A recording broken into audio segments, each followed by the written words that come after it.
5, 4, 3, 2, 1, 0.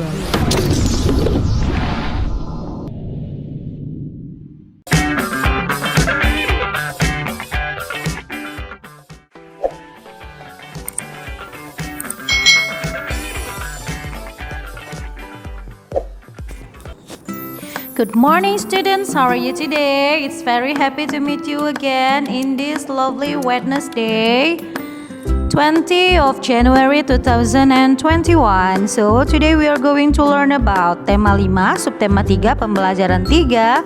But before we continue, don't forget to prayer at home.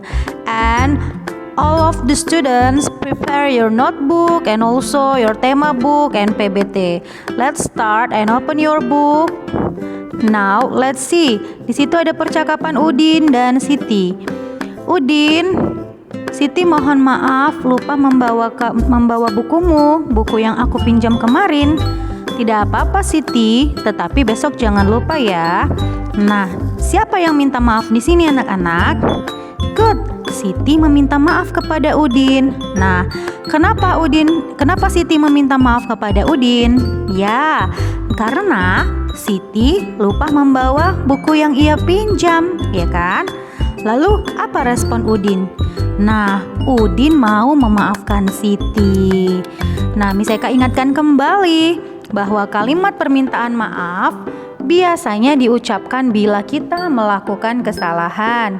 Gunakan kalimat yang santun saat mengucapkan kalimat permintaan maaf. So, ini sudah kita pelajari. Jadi anak-anak, nanti kalimat permintaan maaf ini akan ada keluar di soal ujian bulanan kita. Oke? Nah, jadi coba sekarang kita akan membuat percakapan antara Beni dan Dayu. Percakapannya tentang permintaan maaf. Beni meminta maaf kepada Dayu karena Beni tidak dapat hadir pada ulang tahun Dayu. Beni juga mengatakan alasannya, lalu Dayu pun memaafkan. Okay, so I will make my own example. You can make your own example at home, okay? Nah, Beni berkata nih, Dayu, aku minta maaf ya tidak bisa datang ke acara ulang tahunmu. Lalu Dayu pun menjawab, ya Beni, tidak apa-apa. Mengapa kamu tidak bisa datang? Nah, jadi tadi alasannya sudah diberikan kan anak-anak, ayo kita buat. Aku harus menengok kakekku yang sedang sakit. Oh begitu, baiklah Beni, katanya. Nah, lalu si Beni pun menjawab, terima kasih Dayu, selamat ulang tahun ya. Terima kasih Beni, semoga kakekmu juga segera sembuh, katanya. Wah, dengan keberanian kita untuk meminta maaf anak-anak, maka pasti dalam pertemanan akan tercipta kerukunan, ya kan? Alright, sekarang kita lihat. Beni, Dayu, dan teman lain akan bermain mainan rangku alu. Permainan ini berasal dari Nusa Tenggara Timur. Secara nasional, rangku alu disebut tongkat bambu. Untuk bermain rangku alu membutuhkan 4 batang tongkat bambu. Ukurannya sama panjang. Nah, coba anak-anak lihat gambar pada video Miss Eka. Nah, di situ ada gambar anak-anak yang sedang bermain rangku alu. Jadi rangku alu itu anak-anak membutuhkan tongkat bambu. Nah, Beni pun mengukur panjang bambu. Panjang bambu diukur dengan meteran atau penggaris. Meteran dan penggaris adalah alat ukur panjang benda. Meteran dan penggaris adalah ukuran baku. Dayu membantu Beni mengukur panjang. Jadi anak-anak, Miss ingatkan kembali mengenai penggunaan meteran. Meteran merupakan salah satu alat ukur yang baku. Kenapa? Karena ada angka yang tercatat pada meteran tersebut dan sudah distandarisasi nasional. Nah, 1 meter itu sama dengan 100 cm. Harus selalu ingat ya anak-anak, 1 meter sama dengan 100 cm. Lalu bagaimana cara mengukur dengan menggunakan bambu tadi misalnya? Nah, jadi 3 meter itu berapa sentimeter? Nah, jadi jangan lupa 3 dikali 100 cm. maka hasilnya adalah 300 cm, atau anak-anak Miss boleh menggunakan penjumlahan berulang seperti contoh Miss ini, yaitu 3 meter 3 kali 100, artinya 100-nya kita jumlahkan sebanyak 3 kali, 100 tambah 100 tambah 100, maka hasilnya adalah 300 cm.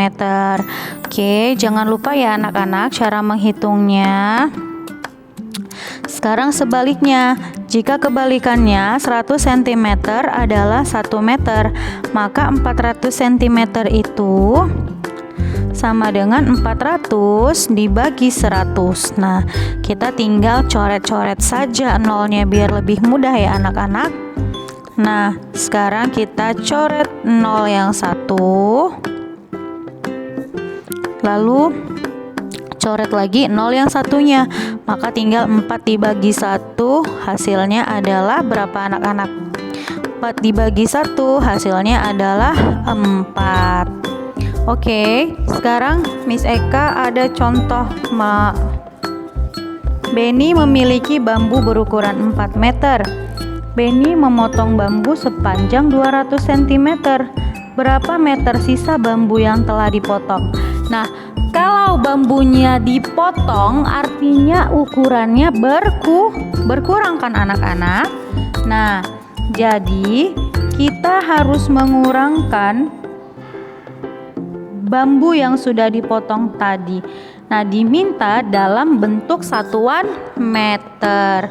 Lalu bagaimana cara kita mengurangkan antara 4 meter dengan 200 cm?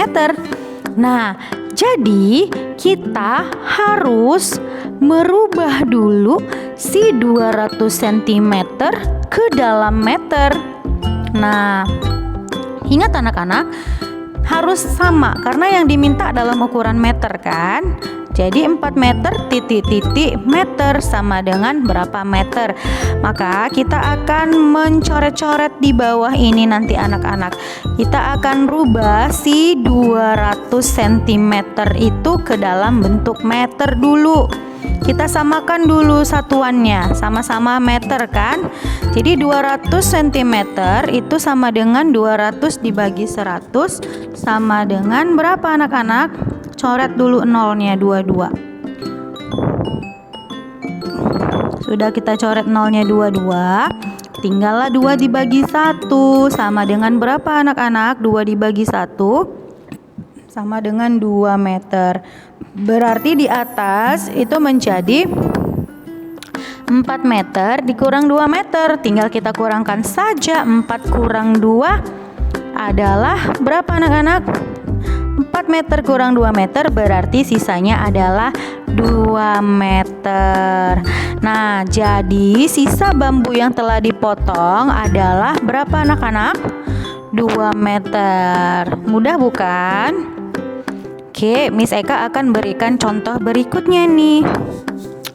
Ani memiliki pita merah sepanjang 1 meter. Pita tersebut dipotong 80 cm. Potongan pita ini menghiasi kado ulang tahun. Berapa sentimeter sisa pita Ani? Nah, jadi anak-anak, pita tersebut dipotong berarti pitanya berkurang ya kan? Nah, yang diminta adalah berapa sentimeter. Berarti kita harus mengubah si 1 meter itu ke dalam sentimeter agar bisa kita kurangkan ya kan. Di situ satuannya adalah 1 meter. Nggak boleh nak 1 meter dikurang langsung sentimeter. Jadi kita harus rubah dulu dia ke dalam sentimeter.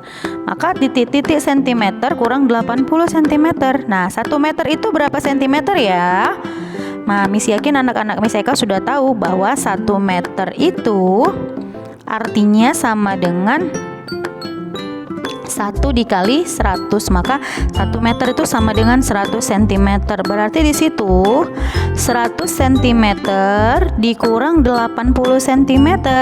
Maka kalau 100 dikurang 80 hasilnya berapa anak-anak? Ya, very good. Ada 20 cm. Jadi sisa pita Ani berapa ya? Nah, sisa pita Ani adalah 20 cm. Kita lanjut ya. Bel, tanda akhir pelajaran berbunyi. Benny dan teman-temannya berdoa untuk pulang. Sampailah Dayu di rumah, kemudian Dayu ke belakang rumah. Nah, di belakang rumahnya ada pohon cemara. Pohon cemara terlihat ditiup angin. Pohon cemara bergoyang ke kiri dan ke kanan. Gerakannya terlihat sangat indah. So, dalam pembelajaran kali ini kita akan meniru gerakan alam anak-anak. Nah, kita akan menirukan gerakan pohon cemara yang tertiup angin. Gerakannya ke kiri dan ke kanan. Yuk kita tirukan. Nah, sekarang Miss Eka akan berikan contoh gerakannya. Jadi, Dayu menirukan gerakan pohon cemara, gerakannya ke kiri dan ke kanan. Jadi pertama-tama angkat tangan kalian, lalu gerakkanlah ke kiri dan ke kanan. Setelah itu, lakukan gerakan berputar. Nah, itu salah satu contoh gerakan alam yang dapat kita tiru. Kemudian setelah itu gerakan berayun ke depan dan ke belakang. Jadi tangannya diayunkan dari depan ke belakang. Lalu gerakan mengangkat kedua tangan, juga lambaikan tangan ke kiri dan ke kanan kembali. Wah, ternyata anak-anak gerakan alam itu dapat kita tiru. Nah, peragakan gerakan tersebut dengan pola. Polanya adalah lantai lurus dan segitiga. Gerakan cemara itu dapat diiringi dengan lagu Cemara. Nah, apakah anak-anak Miss semua tahu lagu Cemara? Miss akan putarkan lagu Cemaranya ya.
Well anak-anak, itu tadi lagu tentang Cemara. Miss harap anak-anak menikmati lagunya dan kalian juga boleh mencontohkan gerakan yang tadi tentang Cemara sambil diiringi oleh lagu Cemara ini. Fun bukan? Sangat menyenangkan sekali bisa menari sambil diiringi oleh sebuah lagu. Iya kan? Nah, jadi anak-anak, gerakan alam dapat kita tiru. Oke? Nah, jadi itu dia pembelajaran kita untuk hari ini. Miss Eka akan melanjutkan lagi ke pembelajaran berikutnya di subtema 3, pembelajaran 4 setelah video ini. Oke?